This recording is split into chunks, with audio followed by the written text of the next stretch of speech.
Ô, Sueli, querida Sueli, eu me senti tão feliz de te ouvir, me fez tanto bem. Foi um banquete para minha alma.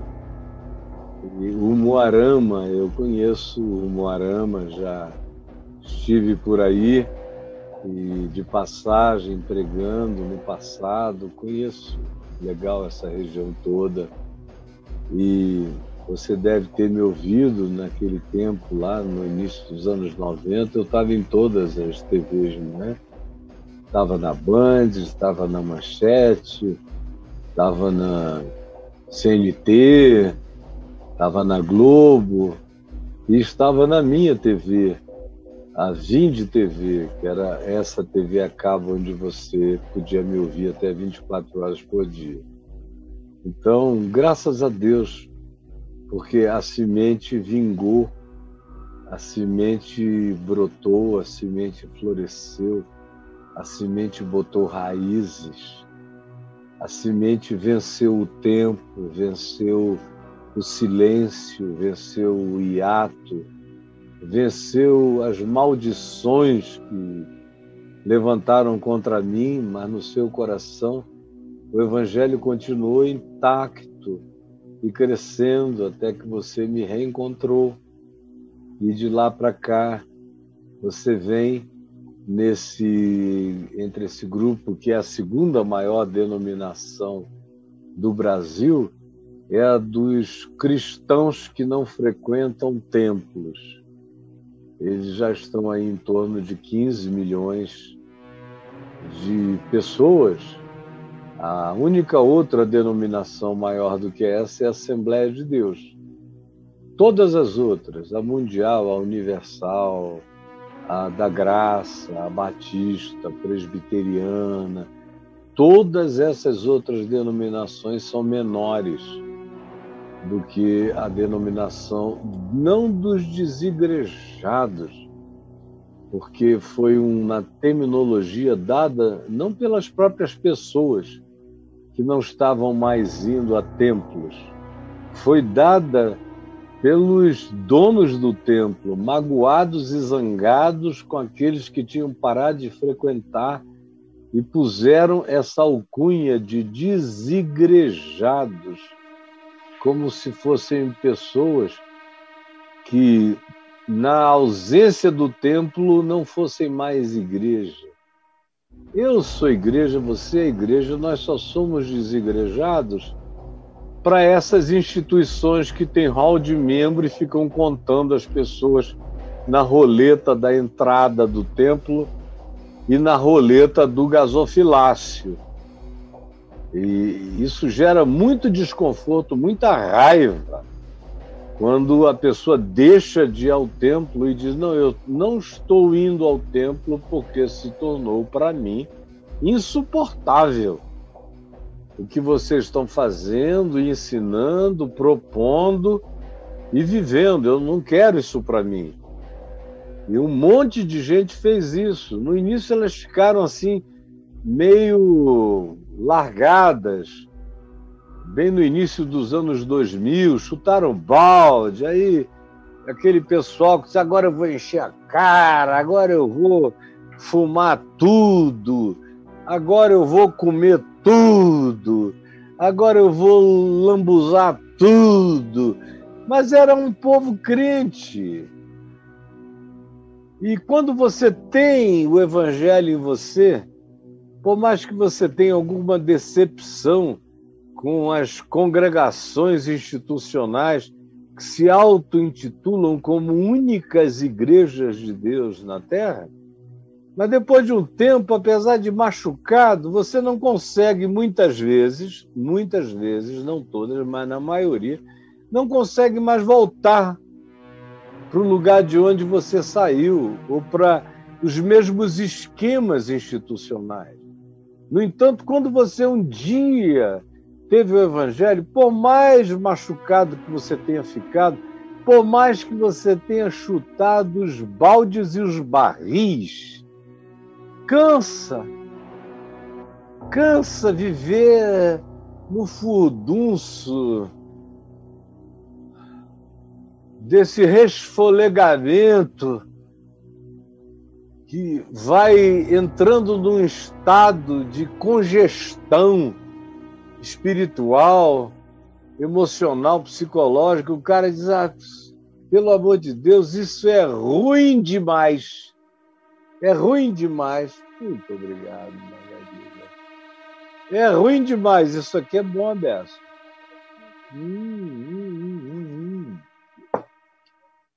Isso aqui é bom, Abesso. Mas então, o indivíduo não aguenta. Tem prazo de validade para esse chute no balde. Depois de 1 ano, 2, 3, até 4, o cara vai entrando num fastio. Aí começa a sentir necessidade de ser pastoreado. E, graças a Deus, durante esses últimos 20 anos, como foi no passado, Deus me deu a bênção de pastorear muitas gerações. Depois do ano 2000 para cá, ele me deu a graça de vir pastoreando esses seres que não tinham mais nenhuma comunhão com as instituições do legalismo, do moralismo, da intolerância e da raiva e da discriminação. O coração disse, não, isso é uma coisa, o evangelho é outra. E uma quantidade enorme desses vêm sendo pastoreados, originalmente por mim, porque não tinha praticamente ninguém tendo coragem de lidar com todos os tabus que envolviam a vida dessas pessoas, tabus. A igreja não queria lidar com tabus. Eu tinha colegas lá nos anos 2000, 2001, 2002, 2003, que me diziam, Caio, já que você não teme nenhum tabu, trata dos tabus que a gente vai no teu rebojo. Eles não queriam botar a cara e apanhar, mas queriam que eu apanhasse. Houve 2 que me disseram, já que você apanhou e se ferrou todinho, continua abrindo a porta para nós, como você fazia antes, nesses temas que a gente não tem coragem de tocar, como homossexualidade e Jesus, como esses temas todos de prática de comportamento humano e Jesus, ninguém queria tocar, como não quer até hoje. Agora já tem uns rapazes que 20 anos depois estão ousando falar com liberdade, mas eu sei o preço que eu paguei para chegar até aqui. E você não é desigrejado, e esse grupo todo não é. Tem um fenômeno novo acontecendo. Número 1, tem aqueles que não vão a lugar nenhum, mas se deixam pastorear. Todo dia aqui. Daqui a pouco, quando a gente terminar mais tarde, à noite, eu vou olhar, já 10.000 pessoas viram esse programa.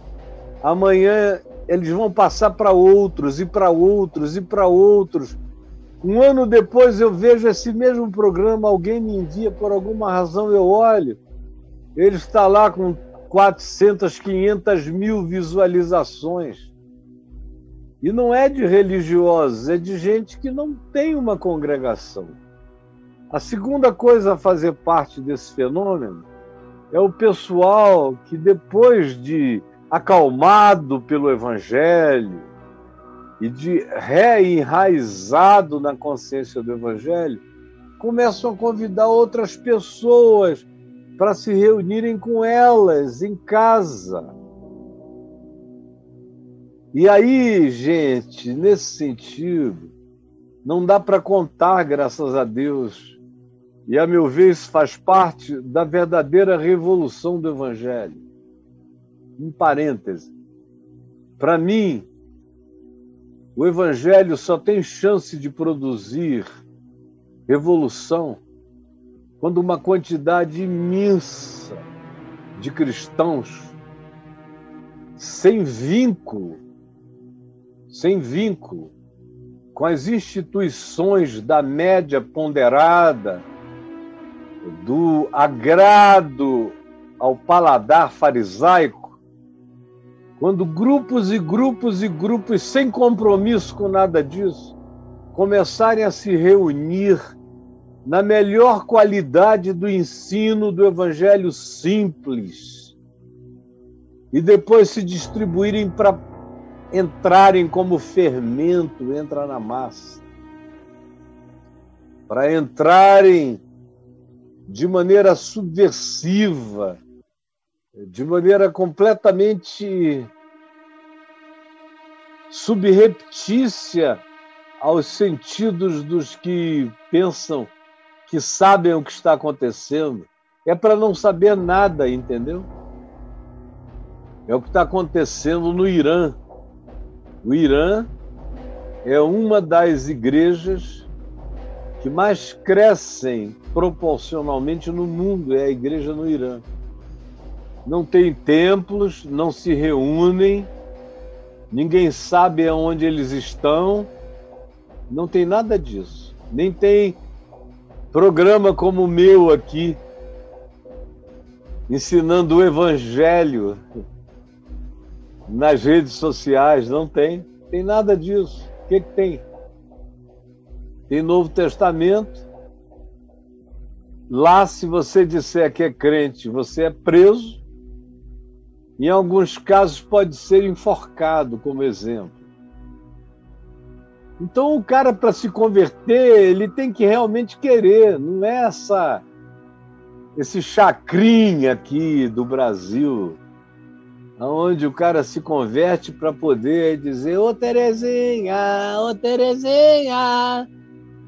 Enfim, não é para fazer um reteté sem raiz no evangelho. Não, lá não. O cara pensa muito se ele quer ter alguma coisa com Jesus, mas quando ele diz que quer, ninguém arranca mais. Eles se identificam por códigos. Depois que o cristão tem muita segurança de que o outro está ouvindo o que ele está dizendo acocorado na beira de um rio ou no intervalo de um café, o que ele diz só para um, não para dois, nem para três, senão mela. As autoridades ficam sabendo, ele é preso e acabou. Tem que ser um que ele vai estudando até que vê que o cara tem tanta necessidade que ele começa a falar não de Jesus, mas de perdão, de compaixão, de misericórdia, de não julgamento. Aí depois de um tempo o cara pergunta, onde é que você aprendeu isso? Aí ele diz, não, é o ensino do Novo Testamento. Novo Testamento de quê? Aí vai devagar, e o cara diz, eu queria saber. Aí ele diz, então vamos conversar. E, em geral, é só ele e o cara, ele chama para conversar, só ele corre o risco. Só depois que o outro diz que quer ser batizado, na conversa particular com ele, é que ele leva para uma congregação, na casa dele, na casa de um primo dele, só de família, com 2 ou 3 de fora. E assim o evangelho vai crescendo revolucionário e poderosamente no Irã dos ayatolás, mais do que qualquer outro grupo na Terra, em ambientes de liberdade religiosa, onde os caras querem até isenção do Estado para as dívidas bilionárias das igrejas. Sabe o que isso vai produzir? De evangelho, de conversão, de raiz, de transformação no Brasil? Nada como não produziu até agora. O que eles venderam para vocês é que se vocês tivessem um governo que fizesse tudo o que os pastores quisessem, na área de costumes e relacionamentos, até de meio ambiente, de diplomacia, No dia que isso acontecesse, o Brasil iria mudar. Bom, isso tudo está acontecendo e o Brasil está mudando pra caramba, para pior, está ficando um país endiabrado. Fecha parênteses. Então, Sueli, deixa eu te falar, o terceiro membro, terceira parte desse fenômeno maior que está acontecendo no Brasil, entre os chamados desigrejados, é que tem grupos se formando como o do Caminho da Graça, que é um grupo ao qual você pode ir. Aí o Moarama, eu não sei se tem, mas o Braulio pode te mostrar o contato do Edivan para você falar com ele, e ligar para ele, entrar no WhatsApp dele e, enfim, saber aonde é o ponto mais próximo de comunhão que você teria aí no Paraná. Está aí, Caminho da Graça, Grupos do Caminho, né? Você entra e encontra logo o Edivan. O Edivan é o mentor executivo.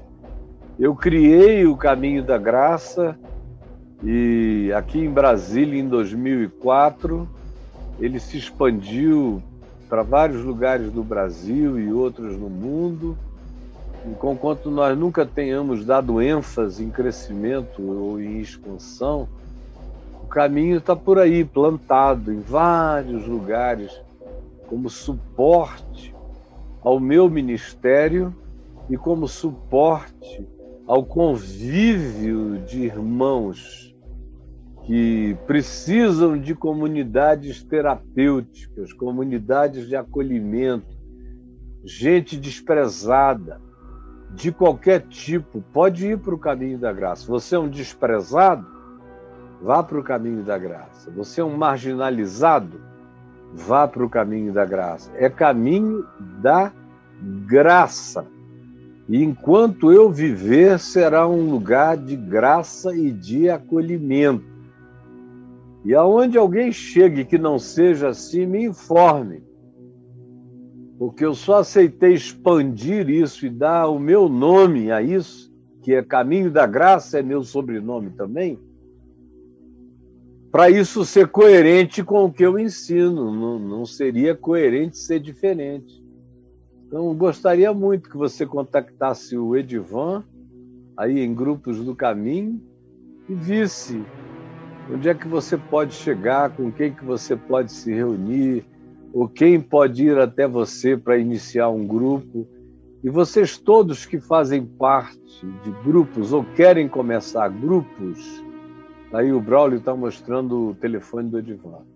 Então, voltando aqui, para todos que querem começar grupos, aí no meu portal vocês vão achar um link chamado Reuniões Singelas do Evangelho. Deve estar em links importantes. Deve ter lá uma reunião de uma quantidade enorme de conselhos meus para quem quer procurar lugar, quer aprender como começar reuniões. Está aí, ó, organizar reuniões singelas do Evangelho na sua casa. Você deseja? Entre aí e aprenda. E para você não cometer os mesmos erros, porque tem gente que pensa que é fácil. Aí começa a reunir em casa, daqui a pouco tem 20, 30 pessoas e ele começa a virar o bispo do lugar, o tiraninho, o pastorzinho dominador. Aí, mano, não, já não é evangelho. Leia o evangelho ou então ouça de carreirinha aí no meu canal no YouTube, ou mesmo aqui nesses links importantes tem o Novo Testamento de carreirinha, se eu não estou enganado, para você procurar e ler. O Braulio é que pode me dizer se tem ou não tem o Novo Testamento de carreirinha. Estou procurando aqui, Caião, estou procurando aqui. Procurando aí no links importantes. Tô aqui no link. Deixa eu dizer para você, ó, no Facebook. Tá aqui. Não tem aí? Tem que ter, né? Aí ele aqui, ó. Novo Testamento de Carreirinha. Você só clica aí e ouve de Mateus até o Apocalipse, parando a hora que você queira, é claro. A playlist Não aqui. é uma opressão do Novo Testamento de Carreirinha. Tá bom, Sueli? Que Deus te abençoe, minha filha.